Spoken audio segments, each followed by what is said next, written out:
Boris Johnson is sometimes referred to as the one politician in Britain who can put a smile on voters' faces despite the economic gloom. He's long been, stop interrupting, he has long been the focus of intense media attention, good and bad. His high profile during the Olympics and his performance as Mayor of London have won him new admirers, even among voters who would normally never vote Tory. So how far can he go, and what are his real ambitions? A new documentary by Michael Cockrell explores the rise of this unusual politician. Before I talk to Boris Johnson, look, we've got a clip. Would you like to be Prime Minister? Well, I would like to be the lead singer of an international rock group. I mean, that was my aim. Or guitarist. I would love to have been a world-famous painter or indeed a composer. There are many, many things that I would like to have done or to be able to do. But would you like to be Prime Minister? I think it's a very tough job being Prime Minister. Very tough job. I mean, obviously, if the ball came loose from the back of a scrum, which it won't, or of course it'd be a great thing to have a crack at, but it's not going to happen. All right, Boris Johnson, you may now interrupt. Good morning, how are you? Very, very good, thank you. Now, before we talk about you, yeah, let's talk about immigration, which is in the papers today. Sure. David Cameron going to make a speech in which he's going to talk about keeping immigrant families off council house waiting lists. There's talk of making immigrants pay to go to see a GP. Is that all good for you? I think certainly you've got to address the problem of uncontrolled immigration that was really, I think, a function of decisions taken by the Labour Party a long time ago. That has certainly led to huge strains on the social security system, on education budgets, on housing. And yes, it's absolutely right for the Prime Minister and the government now to try and sort that out. Do you think it's a good policy? Well, I mean, I have to look at the details of what they're proposing. Well, you're not rushing at it with enthusiasm. No, I am. I mean, if it's going to make the difference and help us to stop people coming here who want to leech off the system, to put it in, crude terms, without damaging, this is the key thing, without damaging our openness to talent, then I completely support it. It is important that we strike a balance here. London, the UK economy benefits hugely from attracting talented people from around the world. And one of the beefs they have at the moment is a visa system that basically means we have huge numbers of tourists from China going to Paris and indeed to Belgium. I mean, there are more Chinese tourists going to Belgium at the moment than there are to the UK. Not Belgium, very wonderful place. But we could be doing much, much better business, much bigger business, if we had a more sensible visa policy, in my view. But this language, you just used the word leech. The Bishop of Dudley says politicians' response to immigration is wholly disproportionate. Well, I think, again, you've got to be careful what you're talking about. And I am pro talented people being able to come here. Well, who isn't for that? Come on. And work hard.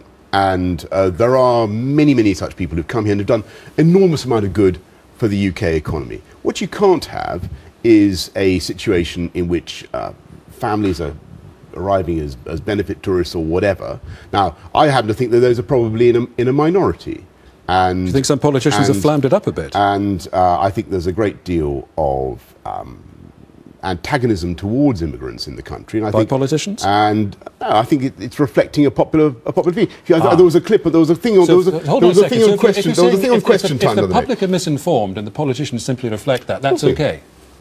I'm not saying the public are necessarily misinformed. I think the people have been going through very tough times, and what's been happening basically is that British business has made the case for having, in the last 20, 30 years, British business has made the case for allowing them to have access to skilled workers from around the world, indeed, from the rest of the EU, in a way that has made life very difficult, often for people who grew up in this country, went to this country's schools, and who are competing for those jobs. And there's a real indignation about the fact that they feel crowded out of the labour market. Okay. Now, my solution is not to be hostile to people coming from around the world. Leech.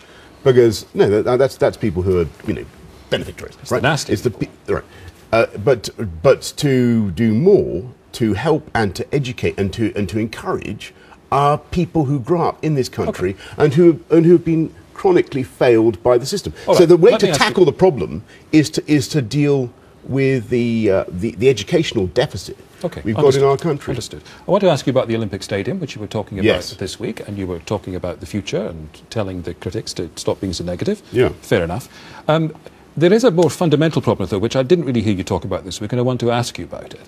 That the problems with the future financing of this stadium and West Ham and all the rest of it, weren't they, by definition, caused by the fact not enough planning was done before the stadium was built to think about its future? Wasn't that a bit of a problem? Eddie, you're right. Great, let's move on. Well, I mean, I'm not going to hide it from you that was a decision that was taken in 2006 by my illustrious Labour predecessor. What can you do, I'm embarrassed by mentioning him by name, but there you go. They decided they weren't going to build a stadium that was compatible with football. They were going to save money temporarily by going for an athletics-only stadium with all the wrong sightlines. Now, I think that the future of that Olympic Stadium, which really entered into the hearts of the country, is to be open to all sorts of possibilities, including football. But do you accept that you've had to make the best of a bad job? I mean, looking at the figures, I mean, West Ham come out of this pretty well, and the taxpayer doesn't come out of it terribly well. I think if you look at that deal, and it took a long time to agree, and I think we're getting not only the £15 million upfront contribution, we're getting a rent, we're getting a share of the beverages and the hospitality and all the rest of it. About £10 million a year will come to the taxpayer from that stadium. Right. Now, there's no Olympic stadium around the world, a post-Olympic stadium, that's had that kind of legacy. And don't forget, West Ham are only the anchor tenant, right? So they're just going to be one of the many attractions and teams that will play there. I know you can talk about this all day, but I want to talk about you. Well, that's exactly what I'm trying to avoid. This documentary. That's enough. You haven't seen this documentary, have you? I have not, no. I have. Right, what, Eddie? Why did you agree to it? Over and above the call of duty, if I may say. Why did you agree to do it? I'll tell you, it's very simple. It's like when the News of the World ring up and they say, or whatever, and they say, listen, you're going to be in this story. You can either cooperate or not cooperate. And Michael Cockrell, the producer and presenter, the guy who did it. Michael Cockrell blackmailed you, is that what you're saying? Effectively, yeah. What he said was, look, the BBC have commissioned this. It is going to appear. And so we faced a choice, either to try to help or rather prissily, to just stand on one side and let them do whatever they wanted. And I thought on the whole, it was probably wiser, given that it was going to happen anyway, to try to say something rather than leave the field clear to, people who might want to put the boot in. Let me ask you about some of the things that came up in the documentary. Right. Well, I haven't seen it, so but this happened in your life, so you know about this. The Times let you go after you'd made up a quote. Why did you make up a quote? Well, this again, these are big terms for what happened. Well, I can tell you the whole thing. I mean, are you sure our viewers wouldn't want to hear more about? Well, all right. If you don't want to talk about the made-up quote, let me talk about something. It was a long and lamentable story. Okay, but you made a quote up. Well, what happened was that I ascribed events that were supposed to have taken place before the death of Piers Gaveston to events that actually took place after the death of Piers Gaveston. You made something up. Let me ask you about another little... I mildly sandpapered something somebody Let me ask you about a barefaced lie. It was very embarrassing. I'm very sorry about it. Let me ask you about a barefaced lie. When you were in Michael Howard's team, you denied to him you were having an affair. It turned out you were. And he sacked you for that. Why did you lie to your party? Well, with great respect. On that, I never had any conversation with Michael Howard about that matter. And, I don't... You did lie. Well, I don't propose to go into all that again. I don't blame you. No, well, why should I? I mean, I've been through, that question a lot with the. Watch the documentary. Okay. Why don't we talk about something else? The programme also includes. Well, this is about your integrity. Okay. The programme includes your reaction as you listen to a phone call in which your friend Darius Guppy asks you to supply the address of a journalist so that he can have him physically assaulted. The words beaten up and broken ribs are said to you. And you, having heard that, you tell your friend Darius Guppy you will supply the address. What does that say about you, Boris Johnson? Well, aren't you, in fact, making up quotes, lying to your party leader, wanting to be part of someone being physically assaulted? You're a nasty piece of work, aren't you? Well, Eddie, I think all three things I would dispute. Well, you don't factually dispute them. Well, I do, and I could, if we had a long time, which we don't, I could explain that I think all three interpretations you're putting on those things aren't wholly fair. And certainly the final thing which you raise, which is the case of my old friend Darius. Yes, it was certainly true that he was in a bit of a state, and I did humour him in a long phone conversation, from which absolutely nothing eventuated. And there you go. But I think if any of us had our phone conversations bugged, they might, people say all sorts of fantastical things whilst they're talking to their friends. But even Conrad Black, your friend, convicted fraudster, even he says he doesn't trust you completely. I hadn't seen that Conrad had said that, but obviously, nonetheless, I've got a great admiration for Conrad, who, in my view, is a pretty good journalist and a good proprietor. If you dispute some of these things, you can be absolutely direct and honest and straightforward with me. Whenever you're asked about Prime Minister, and goodness knows Michael Cockerell had a go, you obfuscate. You say, well, I want to be a pop star, I want to be a painter, I want to do all of those things. But you've never actually said what is clearly plain as a pikestaff. Of course, like many politicians, you want to be Prime Minister. Why don't you just say the words? What's the problem? Just if I may, permission to obfuscate. Oh, please don't. Can I just go back to what I've said before, which is no, don't repeat yourself. The documentary's full of people. Your sister, for example, gives a blistering performance. Who talk about your ambitions. Your father even suggests they could change the rules so you could become party leader and Prime Minister. But the words will not cross your lips. Why not? Because it's not going to happen. But it's about your desire, not whether it's going to happen. Well, tell you what I want. You're not going to land on the moon either. But do you want to be Prime Minister? Say it. Well, what I want is for David Cameron to win this election, of course, which he deserves to do. Do you want to be Prime Minister? I want to do everything I possibly can to help. And in those circumstances, it is completely nonsensical for me to indulge, this increasingly hysterical. You could end it all just by saying what you know to be true. What, that I don't want to? That you want to be Prime Minister.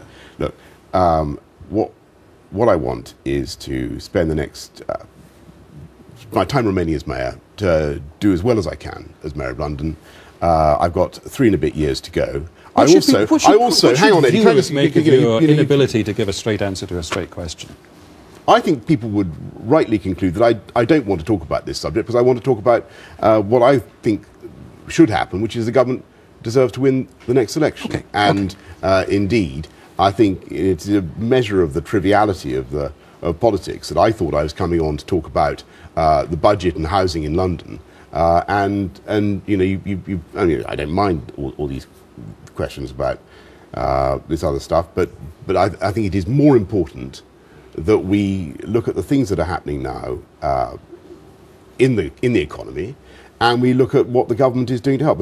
And by the way, the reason I want David Cameron to win, and the reason I don't want Ed Miliband to win, is because I'm genuinely alarmed by some of the things the Labour Party is saying. I strongly agree with what Peter Mandelson and Tony Blair have said about Labour, which is that I don't think they're offering anything approaching the right prospectus for the country. A final question. Look at the budget. Look at what.